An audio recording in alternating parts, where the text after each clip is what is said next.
What is Good Friday?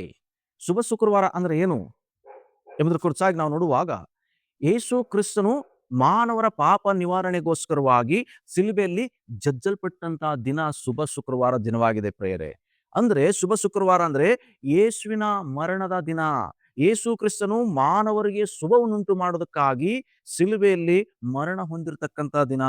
ಆತನು ಮರಣ ಹೊಂದುವುದರ ಮೂಲಕ ಮಾನವರಿಗೆ ಆತನು ಸಂಕಟಗಳಿಂದ ಪಾಪಗಳಿಂದ ಬಿಡುಗಡೆ ಕೊಟ್ಟಂತ ದಿನ ಶುಭ ಶುಕ್ರವಾರ ದಿನ. ಅಂದ್ರೆ ಸಿಲುಬೆಯಲ್ಲಿ ಕರ್ತನು ಜಜ್ಜಲ್ಪಟ್ಟಂತದ್ದು, ಮಾನವರಿಗಾಗಿ ತನ್ನ ಪವಿತ್ರ ರಕ್ತವನ್ನ ಸುರಿಸಿದರ ಒಂದು ದಿನವನ್ನ ಶುಭ ಶುಕ್ರವಾರ ದಿನ ಎಂಬುದಾಗಿ ಆಚರಿಸಲಾಗುತ್ತದೆ. ಇದು ದೇವರ ಪ್ರೀತಿ, ದೇವರ ಕರುಣೆ, ದೇವರು ಮಾನವರಿಗೆ ಕೊಟ್ಟ ರಕ್ಷಣೆಯ ಸಂಕೇತವಾಗಿದೆ ಶುಭ ಶುಕ್ರವಾರ.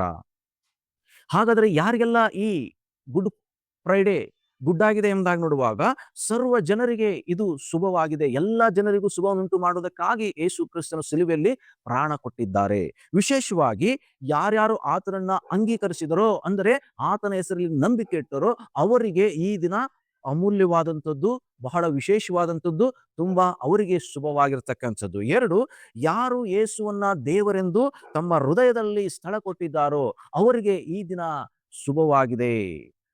ಯಾರೆಲ್ಲ ನರಕದಿಂದ ತಪ್ಪಿಸಿಕೊಳ್ಳಲು ಯೇಸುವಿನ ಬಳಿಗೆ ಬಂದಿದ್ದಾರೋ ಅವರಿಗೆ ಈ ದಿನ ಶುಭ ಶುಕ್ರವಾರವಾಗಿದೆ. ಈ ದಿನವನ್ನ ಶುಭವಾಗಿ ಮಾಡಿಕೊಳ್ಳುವಂಥದ್ದು, ಅಶುಭವಾಗಿ ಮಾಡಿಕೊಳ್ಳುವಂಥದ್ದು ಅವರವರಿಗೆ ಬಿಟ್ಟದ್ದು. ಹಾಗಾದರೆ ಕ್ರೈಸ್ತರು ಅಥವಾ ಯೇಸುವಿನ ಹಿಂಬಾಲಿಕರು ಈ ದಿನವನ್ನ ಹೇಗೆ ಆಚರಿಸುತ್ತಾರೆ ಎಂಬುದಾಗಿ ನೋಡುವಾಗ, ಎಲ್ಲ ಕ್ರೈಸ್ತರು ಅಥವಾ ಆತನ ಅನುಯಾಯಿಗಳು ಪ್ರತಿ ಶುಭ ಶುಕ್ರವಾರ ಪ್ರತಿ ವರ್ಷ ಅವರು ಗುಂಪಾಗಿ ಸೇರುತ್ತಾರೆ. ವಿಶೇಷವಾಗಿ ಈ ಶುಕ್ರವಾರ ಅವರು ಸಭೆಯಾಗಿ ಸೇರಿ ಯೇಸು ಸಿಲುಬೆಯಲ್ಲಿ ಪಟ್ಟಂತ ಶ್ರಮೆಯ ಕುರಿತು ಅವರು ಧ್ಯಾನ ಮಾಡುತ್ತಾರೆ. ಅಂದ್ರೆ ಯೇಸು ಕ್ರಿಸ್ತನು ಸಿಲುಬೆಯಲ್ಲಿ ಆಡಿದ 7 ಮಾತುಗಳನ್ನ ಈ ಶುಭ ಶುಕ್ರವಾರ ದಿನ ಎಲ್ಲ ಕ್ರೈಸ್ತ ಬಾಂಧವರು ಅದನ್ನ ಧ್ಯಾನ ಮಾಡೋದ್ರ ಮೂಲಕ ಆತನು ಮಾನವರಿಗಾಗಿ ಪಟ್ಟಂತ ಶ್ರಮೆಯನ್ನ ನೆನೆಸಿ ಆತನಿಗೆ ಕೃತಜ್ಞತಾಸ್ತುತಿಯನ್ನ ಸಮರ್ಪಿಸಿ ಆತನನ್ನ ಅನೇಕ ರಾಗಗಳ ಮೂಲಕವಾಗಿ ಆತನ ಶ್ರಮೆಯನ್ನ ನೆನೆಸಿ ಆತನನ್ನ ಕೊಂಡಾಡಿ ಪ್ರಾರ್ಥಿಸುವುದನ್ನ ನಾವು ನೋಡುತ್ತೇವೆ ಪ್ರೇರೆ. ಅಂದ್ರೆ ಶುಭ ಶುಕ್ರವಾರ ಯೇಸು ಕ್ರಿಸ್ತನು ಮಾನವರ ಪಾಪಗಳಿಗಾಗಿ ಬಲಿಯಾದಂತ ದಿನವಾಗಿದೆ. ಆದ್ದರಿಂದ ಈ ದಿನ ಶುಭವಾಗಿದೆ. ಆತನು ನಮಗೆ ಶುಭವನ್ನು ಮಾಡೋದಕ್ಕೋಸ್ಕರ ಆತನು ಸಂಕಟವನ್ನು ಅನುಭವಿಸಿದ ದಿನವೇ ಶುಭ ಶುಕ್ರವಾರ.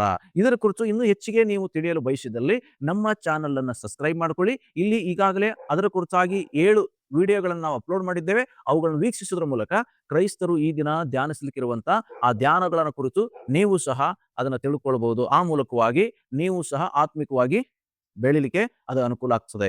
ಹಾಗಾಗುವಂತೆ ದೇವರು ನಿಮಗೆ ಸಹಾಯ ಮಾಡಲಿ. ಕರ್ತನೇ, ಈ ಸಮಯಕ್ಕಾಗಿ ಸ್ತೋತ್ರ. ಈ ಶುಭ ಶುಕ್ರವಾರ ಅಂದ್ರೆ ಏನು, ಯಾಕೆ ಈ ದಿನ ಶುಭವಾಗಿದೆ ಎಂಬುದರ ಕುರಿತಾಗಿ ನಮ್ಮೊಂದಿಗೆ ಮಾತನಾಡಿದಕ್ಕಾಗಿ ಸ್ತೋತ್ರ. ಇದನ್ನು ಕೇಳಿಸಿಕೊಂಡಂತ ಎಲ್ಲರಿಗೂ ಈ ದಿನ ಶುಭವಾಗಿರುವಂತೆ ಸಹಾಯ ಮಾಡು. ಈ ದಿನ ಶುಭವಾಗಬೇಕಾದ್ರೆ ಅವ್ರು ನಿನ್ನ ಬಳಿಗೆ ಬರಬೇಕು. ಹಾಗೆ ಬರ್ಲಿಕ್ಕೆ ಮನಸ್ಸು ಕೊಡು. ಯೇಸುವಿನ ಮೂಲಕ ಪ್ರಾರ್ಥನೆ ಪರಲೋಕ ತಂದೆ, ಆಮೇನ್.